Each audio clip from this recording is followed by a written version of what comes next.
Astronomers have found one ring to rule them all, not in the land of Mordor, but around Saturn, our solar system's Lord of the Rings. When it comes to beautiful planets, Saturn is clearly at the top of the list. It does accessorize better than anything else in the solar system, which is something even Galileo was aware of. Nearly 400 years ago, using his small telescope, he noted Saturn had changing lobes on either side. It would be many decades, however, before astronomers began to understand these to be the ring system we know today. You might say we see Saturn as the Lord of the Rings of the solar system. In that case, astronomers using NASA's Spitzer Space Telescope have just discovered the one ring to rule them all. In a patch of sky pretty far out from Saturn itself, Spitzer detected this telltale band of infrared light. While the image covers only a small area, it reveals a segment of something much bigger, the largest ring ever seen around Saturn or any other planet. How could such a large ring remain a secret for so long? While it is huge, the ring is insubstantial. Its diffuse particles are dark and reflect very little visible light. You could compare it to Tolkien's story of the Lord of the Rings. The Elvish script identifying the One Ring of Sauron only becomes visible when it's heated in fire. This largest ring of Saturn was only discovered from the glow of its heat in the infrared. It's amazing just how big this ring is. Starting 6 million kilometers from Saturn, it extends outwards about 12 million more kilometers. If you could observe it with infrared vision, it would be huge, about as wide as 2 full moons. To paraphrase Tolkien, it's truly one ring to dwarf them all, and its darkness solves a 200-year-old mystery about the moon Iapetus. For the Spitzer Science Center, I'm Dr. Robert Hurt, reminding you there's a hidden universe just waiting to be discovered.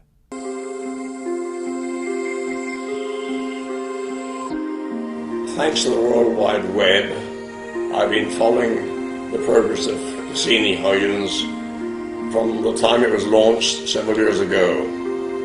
As you know, I have more than a passing interest in Saturn.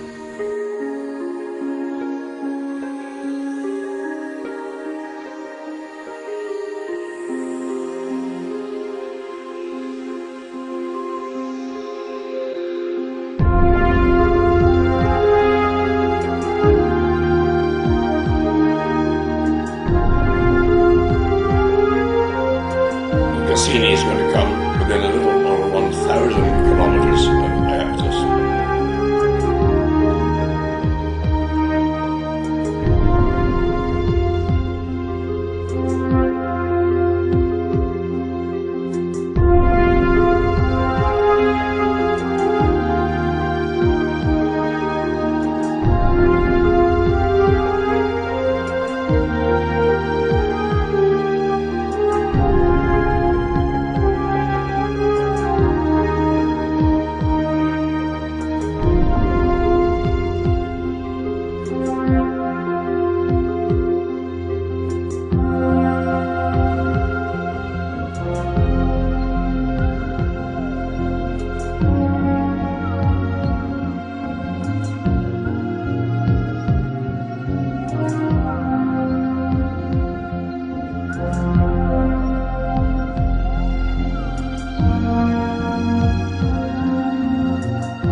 Cassini has also had its first close look at Iapetus, a satellite with one face as black as asphalt and the other as white as newly fallen snow. Bisecting Iapetus's dark side, Cassini has discovered an incredible ridge of ice that runs over 800 miles along the moon's equator and contains mountains 3 times as high as Everest. Elsewhere on Iapetus, Cassini's cameras capture the aftermath of a huge landslide that partially obliterates the floor of a great basin, ringed by walls of ice over 9 miles high. Later flybys of Iapetus will bring us views up to 100 times sharper.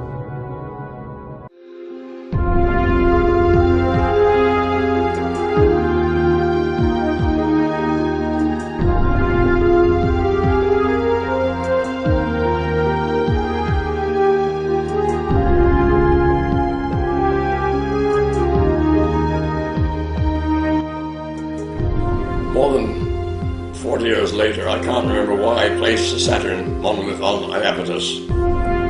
At that time, in the early days of the space age, Earth-based telescopes couldn't show any details of this celestial body.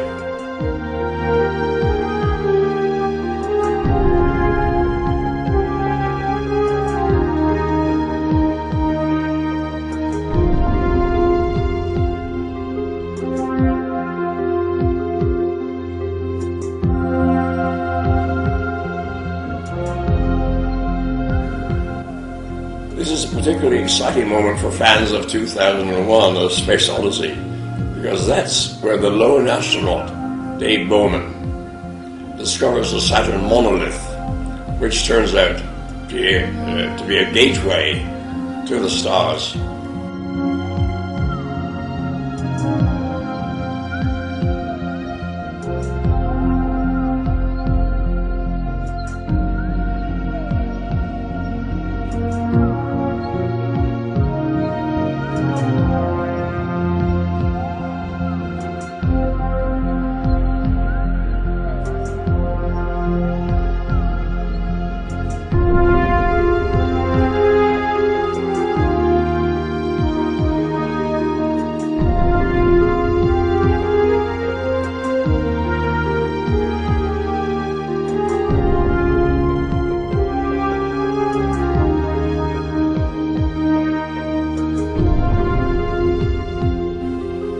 Science projects are tremendously important for our understanding of the solar system.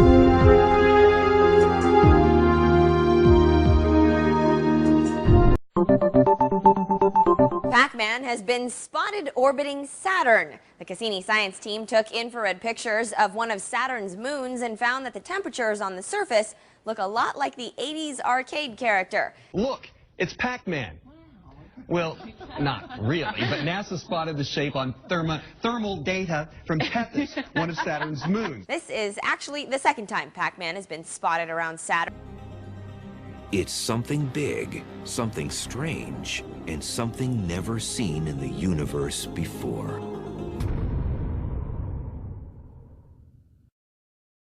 Saturn, the solar system's most bizarre yet beautiful planet, has just gotten even more mysterious. In 1979, the Voyager spacecraft showed a perfect geometric form over the North Pole. In October 2006, the Cassini craft found that it is still there. It's just bizarre, and it sits there kind of still. It doesn't move with the planet. The pole, there's a hexagonal feature, a 6-sided polygon that encircles the pole at about 78 degrees north latitude. And it's sitting there as a set feature.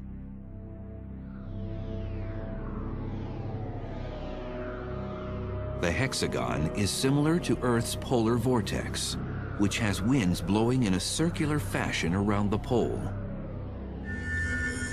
Saturn's vortex can fit 4 Earths inside of it and extends 60 miles deep into Saturn's clouds. And And what's more bizarre, Voyager saw little tiny clouds going around at about 100 meters per second, which is about 200 miles an hour, going around this racetrack. People thought, well, maybe it's just a temporary thing. How could this stay there? It's been there now for at least 20 years, and we're going, what is this? Richard C. Hoagland talked about the hexagon 10 years ago, maybe 15, Richard, wasn't it? Do I get the second hour? You, not yet, but you'll get back. It was 15. 15 years ago, I had the privilege of standing in the Dag Hammarskjöld Auditorium, which, by the way, has 195 seats, which I thought was kind of interesting. And I had to do 2 back-to-back presentations because there was not enough room, and we had to do 7 hours total, which we taped. And in fact, that old tape is available as a DVD from the Enterprise mission. If you go to our Enterprise mission website, the link is at the top, and I'll give out an 800 number in a little while if George lets me. Yes, he will. Okay, but the most remarkable thing is that this was taken, this image of this extraordinary geometric figure has been known since 1980, since the first Voyager flyby. What was astonishing to everyone then, and what is astonishing to me now, is that it's still there. This is what all the excitement is about, because the new Cassini mission, which is this incredible Greyhound bus-sized spacecraft that has Saturn now orbiting, not flying past, but orbiting, took some really amazing 12 days of infrared photography, far infrared, which is the heat radiation coming up from the interior of Saturn, over a 12-day period, and they made this movie, which is going to be on the extensive, article that I'm working on right now for the Enterprise mission website, which is not quite ready because, George, you kind of, got to me a little sooner than I thought you were going to. I couldn't wait. I told you earlier when this thing broke and you and I started conversing, I was going to look for the hole to get you in fast. So we have a hole on Thursday night, okay? So we have the hole. Anyway, by tomorrow I'll have this probably posted, and there's some amazing photography, synoptic, different wavelengths, different levels. This thing, George, is kind of like the Rosetta Stone. It's the key to so much of what I've been discussing with you and Art going back, before I did the UN, about hyperdimensional physics and how the solar system really works. And I'm really kind of amused to see the NASA people saying things like, well, we can't understand it. Yeah, it's just baffling. It's bizarre, they say. But I've got to ask you, Richard, what the heck is it? Well, first of all, the clouds we're looking at are not solid features. Saturn is one of the gas giants, so there's no solid surface. You're not looking at mountains or valleys or whatever. You're looking at an incredibly big, dense, fluffy atmosphere. And this set of hexagonal lines, 6 sides, perfectly straight, centered on the pole, with an interior hexagon inside the outer one, is about 25,000 kilometers across. You could put 4 Earths side by side across this thing and just touch each edge, each side. And it's made of clouds. It's made of ammonia clouds. And what's really cool is to see in some of the infrared shots that just as we saw in 1980 with the Voyager visible light imagery, we're seeing that the clouds are racing backward, George, along the edges of this hexagon at over 300 miles an hour, and they're making the turns, the 60-degree turns at each of the corners. I mean, this is just so phenomenal for a fluffy, insubstantial atmosphere of gases and clouds. I mean, no one can imagine, certainly not at NASA, how this thing works. Well, I did at the UN 15 years ago, and I stood up there and I laid it out. It's all about hyperdimensional physics. I mean, it is absolutely mind-boggling to think that a cloud pattern on top of a pole of a planet could have that kind of shape to it and stay there for so long. Well, that's the really cool part. Nobody except us apparently expected this thing would persist. I mean, when we first saw it, I realized that it was another part of the puzzle, the connecting the dots with the whole hyperdimensional model, which predicts very nicely why you have huge cyclonic features near the equator of these planets at 19.5 degrees, why you have volcanoes with lava coming up from the outer core of the Earth on Earth at 19.5, which is the big Hawaiian volcano, why you have the largest volcano in the solar system, ancient and fossilized and a huge pile of rock on Mars at 19.5, because rotating planets are literally able to create force structures inside. These are standing wave patterns, which allow for energy to come up at these preferred points. Mm-hmm. And one of the signatures is 19.5. The other, if you have the right dye in the stream so you can see it, like the atmospheric ammonia in Saturn's atmosphere, is this incredible hexagonal feature precisely located around the north rotational pole of the planet Saturn. Will it ever dissipate, Richard? No, no. It is permanent. As long as Saturn exists, this will be there. So it's going to be there for a lot of study during the Cassini mission, and I imagine during the extended mission they will crank the orbit up again into this quasi-polar orbit, which is at a very high latitude looking down on the north hemisphere, which, by the way, you can't see the northern hemisphere right now because it's in darkness. Saturn is tipped about like the Earth. It's tipped about 25 degrees to its orbit. We're tipped 23.5. And so the northern hemisphere of Saturn, particularly the poles, is in winter right now. It's not going to get sunlight for another couple of years, so they can only look at this thing and monitor it with the infrared, and the infrared is penetrating deep in the atmosphere, although on a planet which is 60-some thousand miles across, 50, 60 miles is not very deep, but it's deep enough for them to see, again, they're not expecting this, that this thing has multiple layers, that the hexagons go down, kind of like one of those nested Chinese puzzle boxes. Yes, exactly. And it goes down in toward the core of the planet, which, of course, is intrinsic to our model, because all of this geometry, all of these standing waves, all of this patterning is due to the energy coming up from the center of Saturn, which is, in fact, coming in from another dimension, All right, so we are counting down on what's being called an earth-shattering announcement out of NASA. Experts calculating and speculating that the American Space Agency may have found life in outer space. What do you think, America, huh? Some form of extraterrestrial life on Titan, which is one of Saturn's moons. Michio Kaku is a theoretical physics professor, host of the Science Channel series Sci-Fi Science Physics of the Impossible, and he is one smart man. Good morning to you. Morning. It's been a while. Is this the real deal, or are you kind of iffy on this one? Well, the only aliens that we've identified are in the United States Congress. Now, tell the truth, Sun Ra. You tell the truth, Sun Ra. You never got to. You never did get to Jupiter. You never been to Jupiter. So Sun Ra said that's true. But I've been to Saturn. The last planet I remember is planet Saturn. I'm from there. I've been to Jupiter too.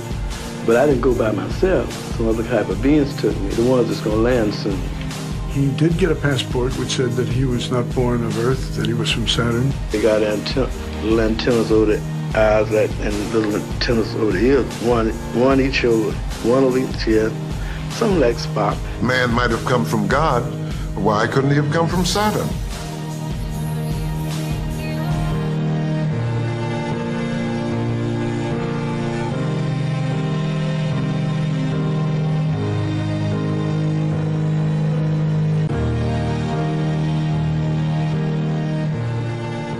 Questioner. Well, how were you able to make the transition from Venus? Did you have to change your dimension to walk upon the Earth? Ra. You will remember the exercise of the wind. The dissolution into nothingness is the dissolution into unity, for there is no nothing.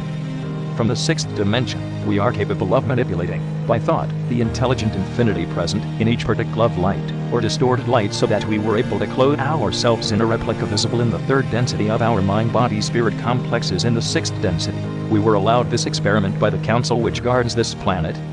Questioner. Where is this council located? Ra. This council is located in the octave, or eighth dimension, of the planet Saturn, taking its place in an area which you understand in third-dimensional terms as the rings. And But what we got here is a long object, and so he just lays a broad swath as a contrail, which you see as the ring. There have been several people, Norman, who have talked about the possibility of some kind of massive size craft around Saturn. And sometimes you listen to it tongue-in-cheek, other times you sit back and go, that's not a bad little story. And you seem to be at least implying that there might be something out there. Well, yeah.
Keeping the correct time has become difficult in the Sicilian city of Catania.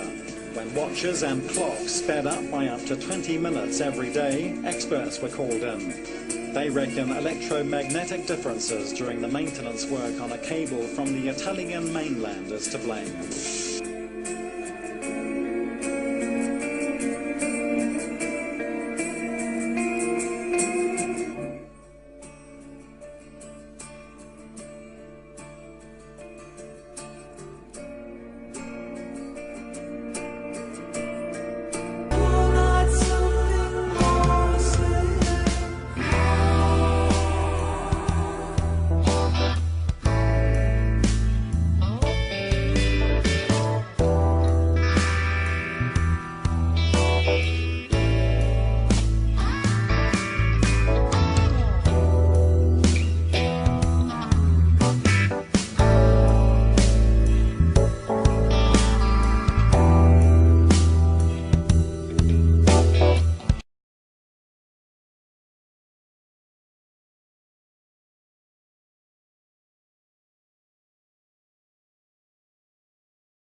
Welcome to the grand opening of our whatchamacallit.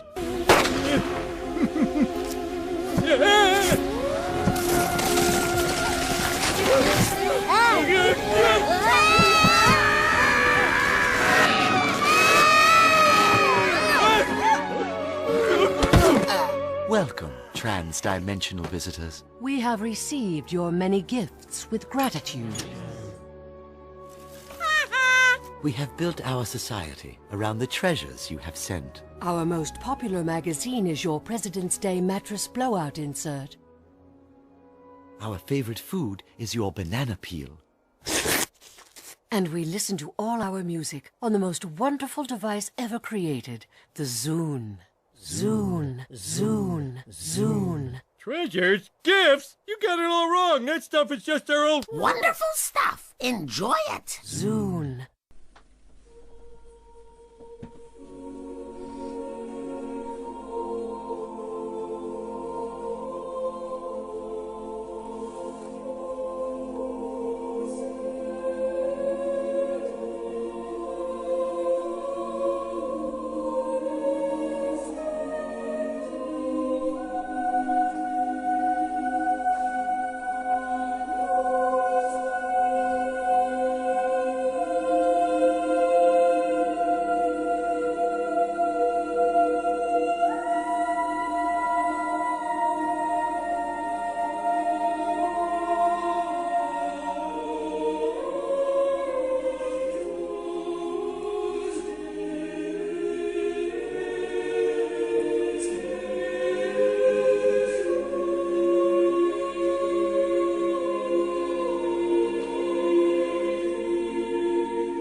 I'm going back to VSI to complete the final stage of my evolution.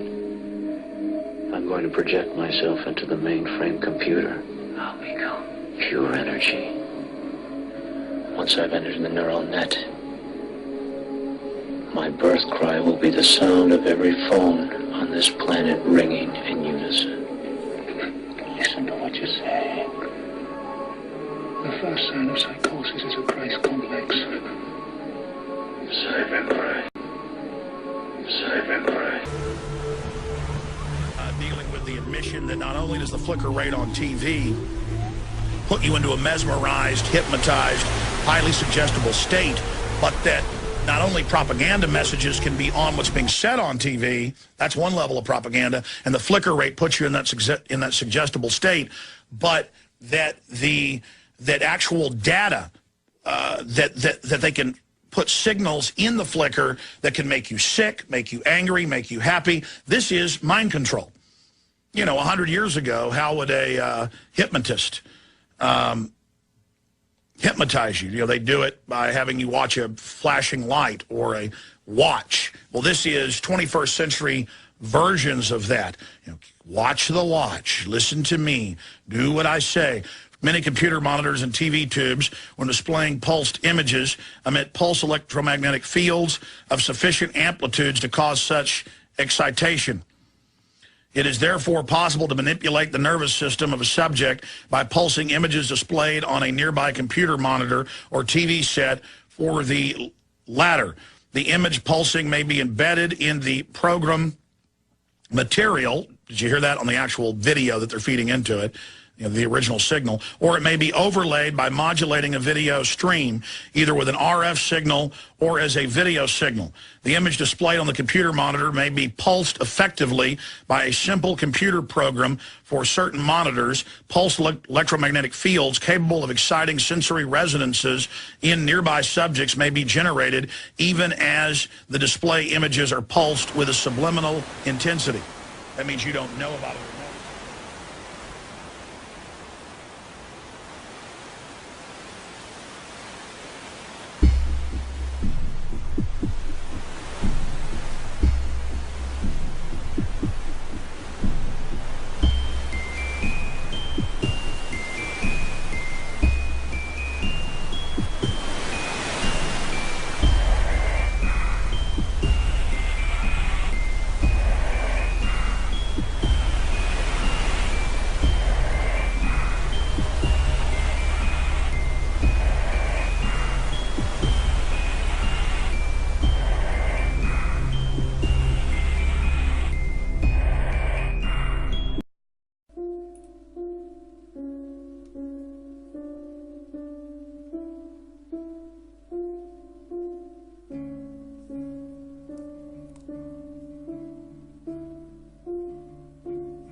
a bone to pick with somebody, and I think his name is Jericho. Please welcome Saturn.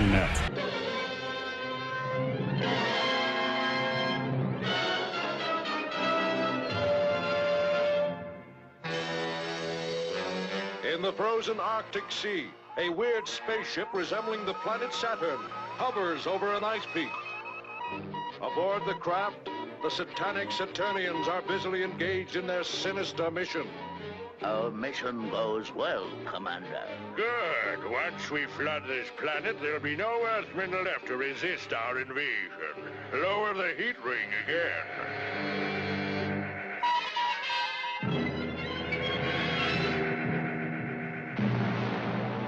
Suffering starfish. I can go anywhere. Friends to know and ways to grow. A reading rainbow.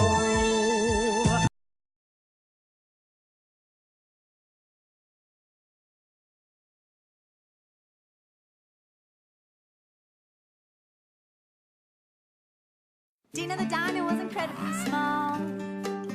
She loved eating right and dreaming she was tall. Her imagination took flight. She soared to new heights and flew to McDonald's for a quick bite. She shined like a star and brightened the night. She's orbiting Earth and feeling dynamite.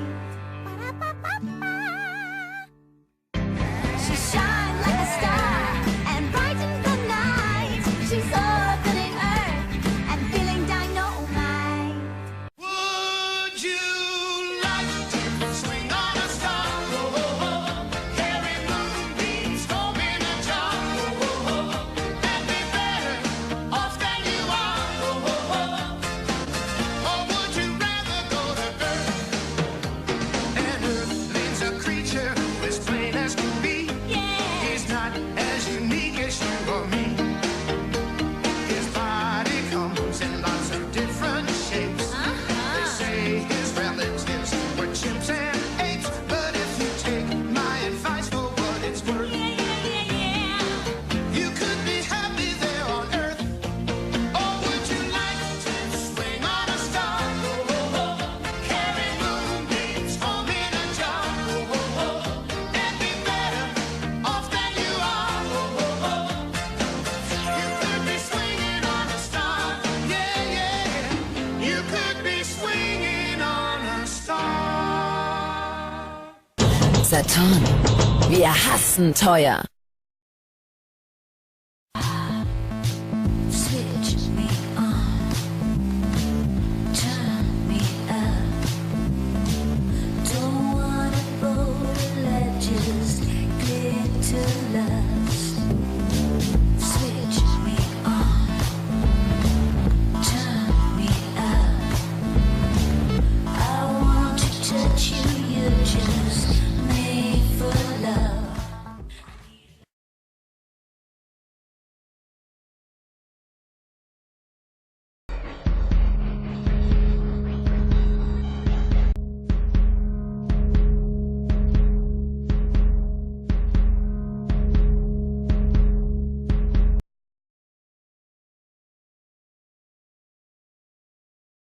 Because all of this geometry, all of these standing waves, all of this patterning is due to the energy coming up from the center of Saturn, which is in fact coming in from another dimension.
and radio and telephones do not come from here.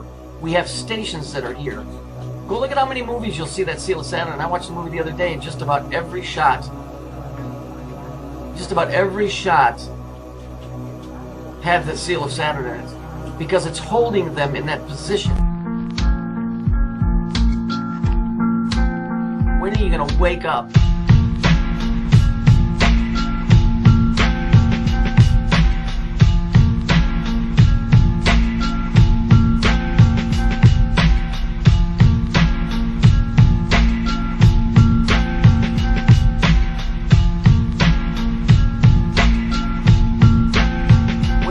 Wake up.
That allowed this shit to happen. Because you wanted to watch American Idol and you thought you could dance.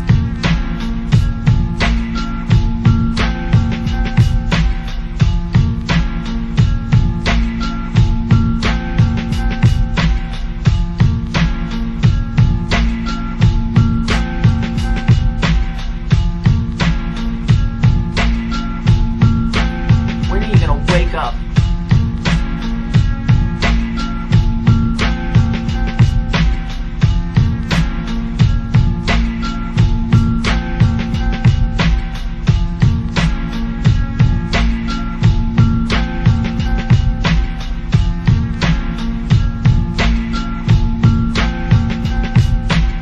You wanted to be a star. A star is a fallen angel. That's why they're called movie stars.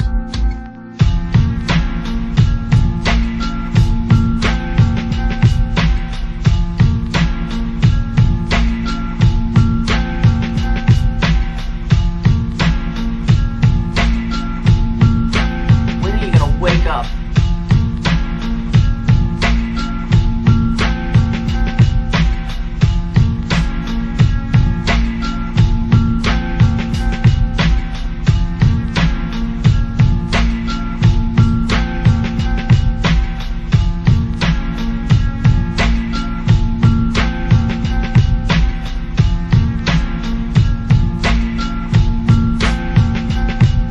You know, when you see the seal of Saturn in a movie in the background, you see this all over the place.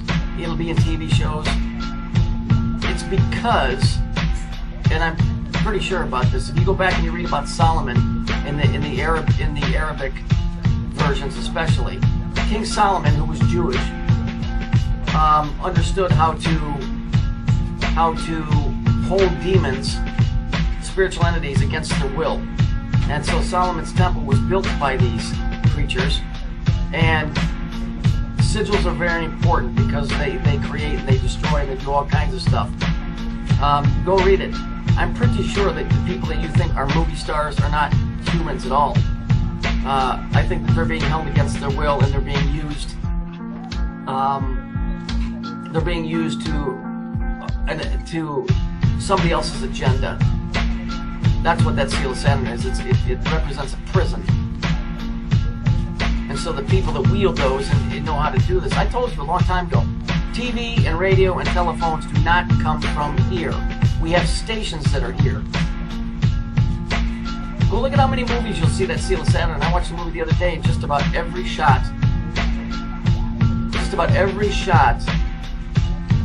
had the seal of Saturn in it, because it's holding them in that position. Then they can't get out, so therefore they're being forced to do something they don't want to do. or I don't know. There's something much greater going on here. Just go read the rendition of King Solomon in the Arabic. When are you going to wake up?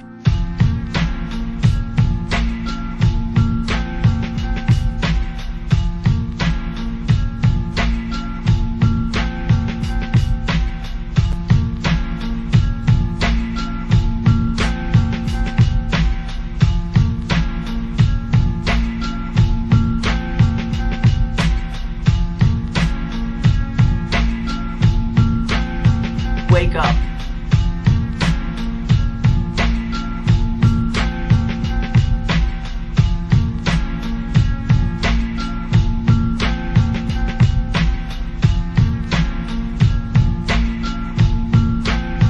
Just go read the rendition of King Solomon in the Arabic, and you'll find out that they were being held there against their will.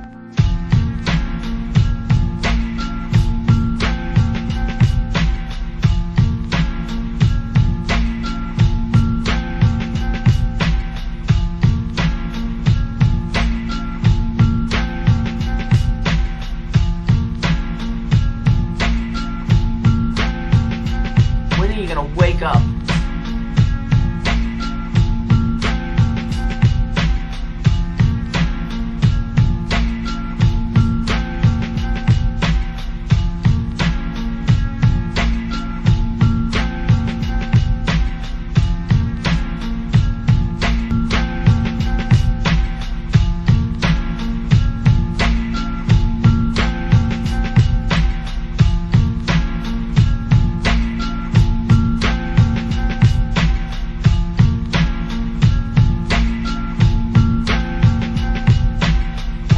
Wake up.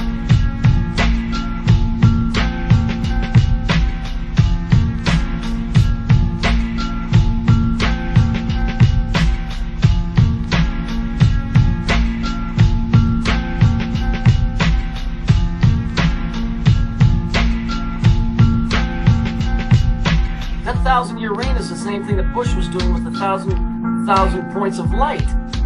It's the same thing that Hitler was doing when he was trying to create the Third Reich and the 1,000-year reign of the Third Reich. When are you going to wake up?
1955. Here we have the 3 rings. Okay, they're the rings of Saturn. So we know that there's 3 rings going alternate directions on the planet Saturn. So they know something. We've got all these cubes here. They changed the logo to cubes. Okay.